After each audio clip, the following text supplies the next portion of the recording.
一架中共主力步兵戰車喺演習期間發射煙霧彈，精準咁炸緊坐滿官員嘅觀禮台。無論係失誤定係有人借刀殺人，呢件事都會對習近平造成好大影響。有段外媒曝光嘅片段顯示，兩會期間負責習近平特別安保服務嘅工作人員檢查認真程度，簡直唔輸俾首初5納米晶片嘅嚴格。獨裁者嘅心態已經表露無遺。仲有今日有幾萬人去送張雪峰最後一程，而蘇州當局逆天嘅做法真係好罕見。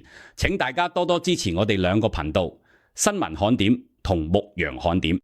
之前幾個階段俾中共水軍搞事掉粉好嚴重，觀看量又唔好，各方面都受到影響。其實呢兩個頻道都係關注時政同民生，幫市民發聲。大家無論係捐款俾我嘅頻道，定係訂閱、點讚、轉發節目，都係對我嘅支持。我講嘅內容其實都係俾中共掩蓋咗，但係呢，佢又係中國人必須要知道嘅真相，呢啲先至係中國要改變嘅前提。喺大陸嘅朋友可以免費用一鍵翻牆嘅收啟，非常方便又安全，中共永遠封唔到。一鍵翻牆呢個係美國嘅華人科技精英開發同生產嘅，唔需要任何技術或者翻牆經驗。只要揀出手機或者相機，掃一掃熒幕上面嘅二維碼，就可以自動翻牆。呢個對中國大陸完全免費嘅翻牆連結，其實係要靠海外朋友眾嘅支持，先可以令到呢個翻牆方法繼續落去。其實支持呢個項目，就等於幫緊大陸同胞，可以話係功德無量。捐款連結就放喺你每日節目片段下邊，大家可以按自己能力捐幾多都冇所謂。每睇到2000美金就可以產生100個翻牆連結，佢就可以令國內成千上萬嘅民眾全天候無間斷咁瀏覽海外內容，喺度代表大陸同胞真心多謝大家。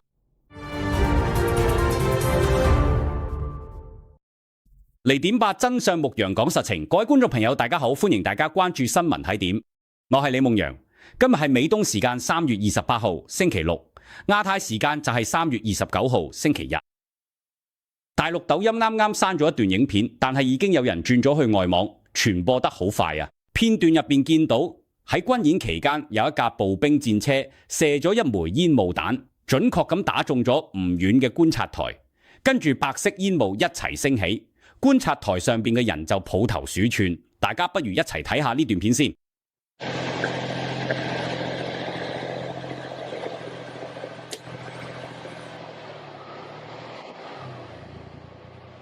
我真放假呢，我真係太尷尬啦！快走啊！快走啊！快走啊！哦，方便啦！停架！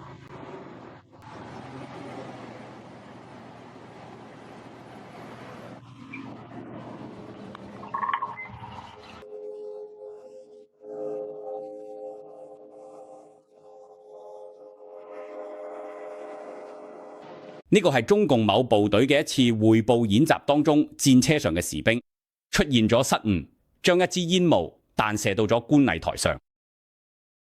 目測嗰個觀察嘅大土堆平台啊，上面有20人左右，據說呢，全係觀察員同軍隊嘅大領導。有網民調侃話，呢個係軍演版炮打司令部睇視頻中爆炸嘅呢個情況，雖然係煙霧彈，但係威力一啲都唔細。唔知有冇造成傷亡？就算佢傷亡，佢觀察員同軍隊領導應該都嚇到唔輕。據講嗰架步兵戰車其實係中共 ZBD-04A 型，係中共軍隊嘅核心主力履帶式步兵戰車，由中共北方工業集團抄襲俄羅斯 BMP-3，喺呢個基礎上設計嘅戰車底盤就咁樣拼湊出嚟。步兵戰車主要就係同99A 式主戰坦克等重型裝甲部隊一齊協同作戰。公開資料顯示 ，ZBD-04 型步兵戰車長度係7.2米，闊3.2米，高2.5米，重大約24厘，入邊可以同時載10個人，包括1名車長、1名司機、1名炮手同埋7名步兵。武器系統方面，佢保留咗俄羅斯 BMP-3 型嘅雙管炮塔設計，主炮可以發射高爆榴彈或者係炮射反坦克導彈。並列武器就有30毫米自動機炮同埋7.6毫米機槍，另外仲有煙霧彈發射器、激光警告系統同先進火控系統。睇下呢個煙霧彈爆炸嘅情況，威力真係唔細，可以睇得出中共嘅武器裝備真係幾勁。我以後都唔敢再少睇中共嘅武器裝備啦。不過呢，呢個戰車炮手真係有啲搞笑，我真係好疑惑，佢究竟係咪失誤呢？由片入面講嘅嗰把聲嘅判斷，嗰個炮手可能係操作失誤，唔小心對住觀察台射咗一發煙霧彈。見到爆炸煙霧之後呢，佢連聲講太尷尬啦，死啦死啦咁樣講。所以由呢啲反應佢哋好似真係炮手操作失誤。如果真係失誤嘅話，就會令人懷疑點解中共士兵對武器嘅熟悉程度咁差，可以出現咁樣嘅失誤。呢個只係一枚煙霧彈啫。如果係威力好大嘅炮彈呢，估計台上面嗰啲人可能就冇命啦。喺演習入邊呢，都會咁樣不停出現咁大嘅失誤。如果真係打仗嘅話，喺高度緊張之下，會發生咩事呢？大家都知中共成日搞軍演，大到戰區，小到地方武裝部，軍事演習規模唔同。我喺大陸嗰陣時曾經做過採訪，喺現場我親眼睇過至少3次武裝部嗰啲細規模演習。其實嗰3次演習嘅，我哋佢都係為咗討好領導，完全就係做樣，擺下姿態，領導咗得開心之後就去飲酒。另外，據我所知，中共地方嘅演習通常都係用橡膠彈，彈殼入面裝住彈藥，彈頭係用橡膠做嘅。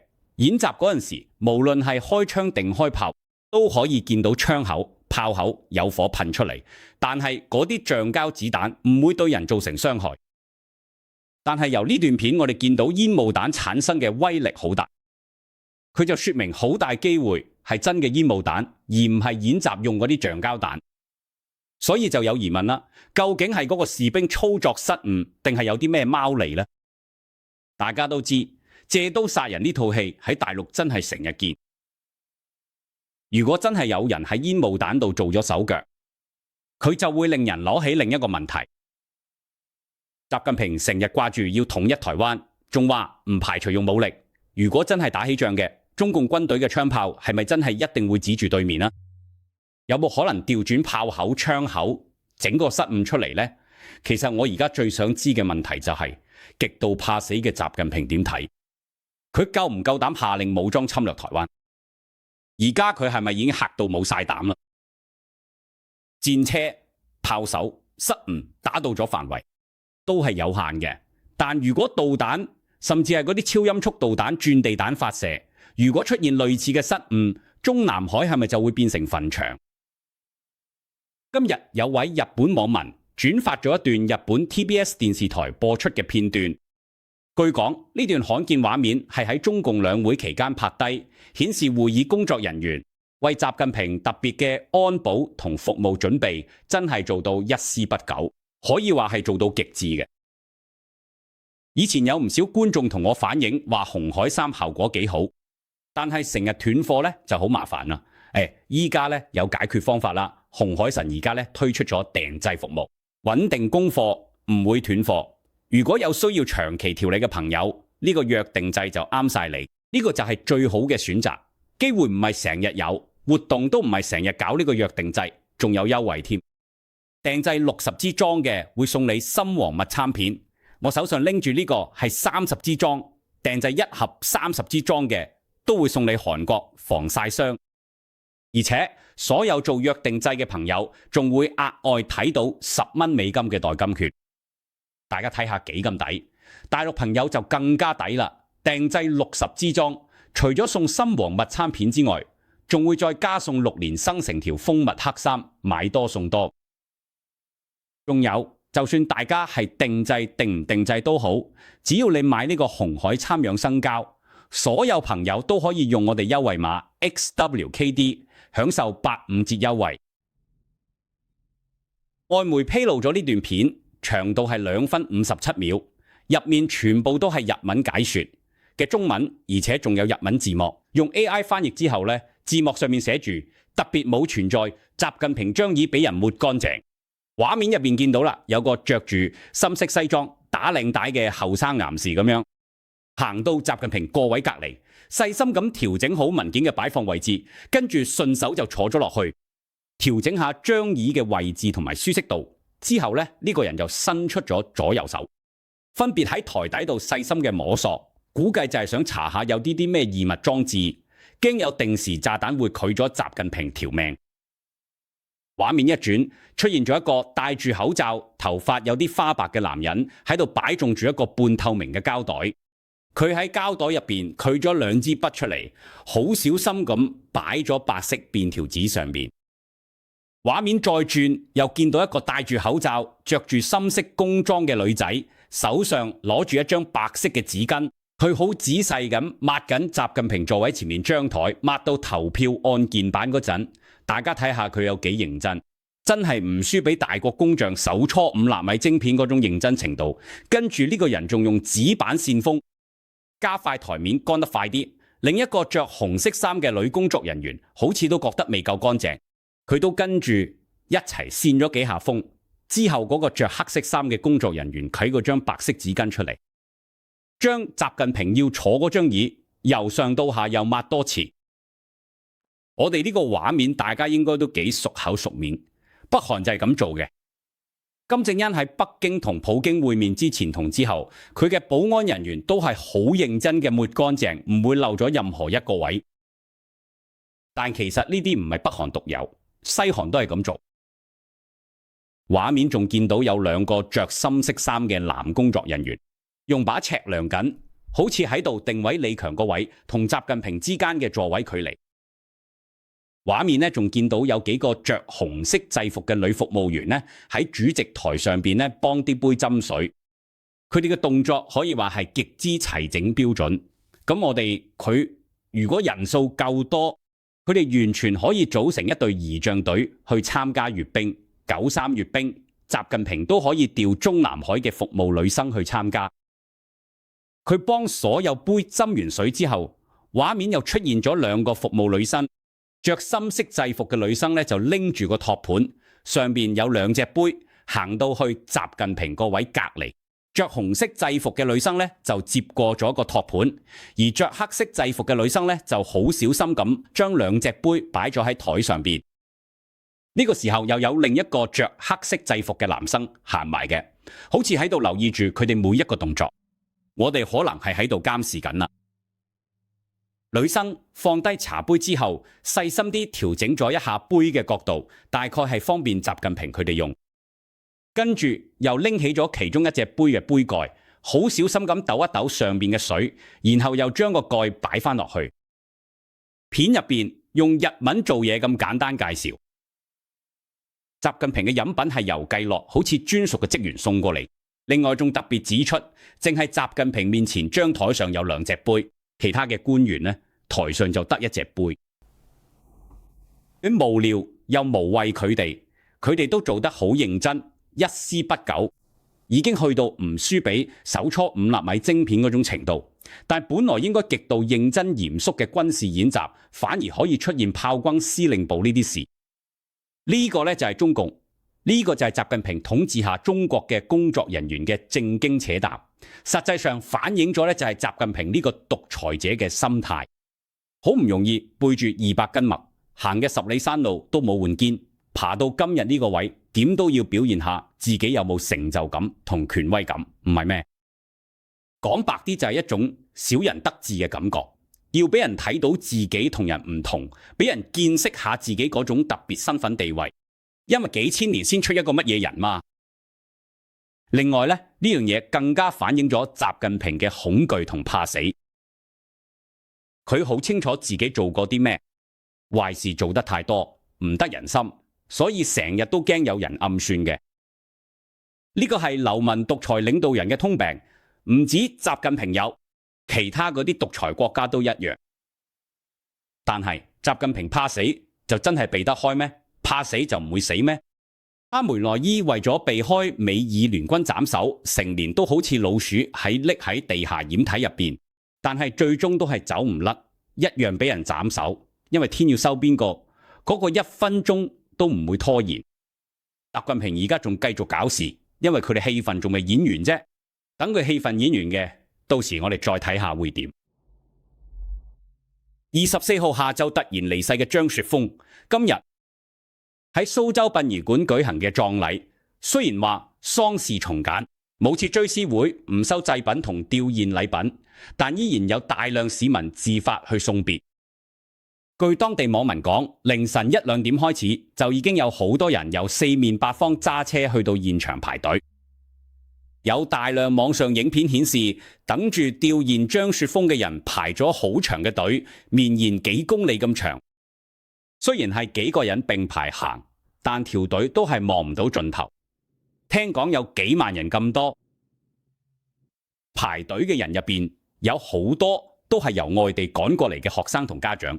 有人手上睇住鮮花，有人睇住錄取通知書，有啲睇住感謝信，有啲就睇住張雪峰生前中意食嘅嘢等等。嗰啲場面真係幾感人。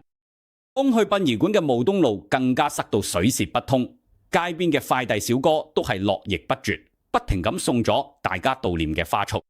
每束花上面都有一張卡片，寫住悼念者嘅心聲。其實呢，大家悼念張雪峰排長龍去送嘅最後一程，我相信有好多人都係發自內心，真係想表達對佢嘅思念。但係都唔可以排除另一種情況，就係有人藉住呢個機會去表達自己心入邊講唔出口嘅痛苦，因為喺中共統治之下，大家心底裏邊嘅真實感受係唔可以輕易咁表達出嚟嘅。張雪峰呢，其實雖然佢係頂流網紅，但係佢都只不過係一個普通人啫。但係竟然有咁多人自發去送佢最後一程，呢樣真係唔容易。我喺度呢都唔想評論張雪峰呢個人點樣，呢個留翻俾大家自己去講。正如有位網民講，無論你點評價嘅，民眾自有定奪。我想講嘅係幾萬人去送張雪峰最後一程，而且喺片同箱嘅網上到處都傳到呢件事，其實好唔尋常。好明顯呢，佢係當局默許之下先會發生，否則根本唔可能。大家都知啦，中共係唔容許人群聚集嘅，特別係習近平政權，佢強調佢係國家整體安全感，要求早發現早處理，用科技同人手嚴格管控人嘅聚集，因為中共擔心場面可能會失控，變成影響穩定嘅群體事件。但係當地網民表示，對於幾萬人送行嘅場面，蘇州當局並冇強行阻止或者驅散。雖然都出動咗大量警察、特警、交警同保安去現場，但係嗰啲人只係喺現場維持秩序，設喺圍欄引導隊伍通過，仲調咗流動廁所嘅方便人群，搞埋便民服務添。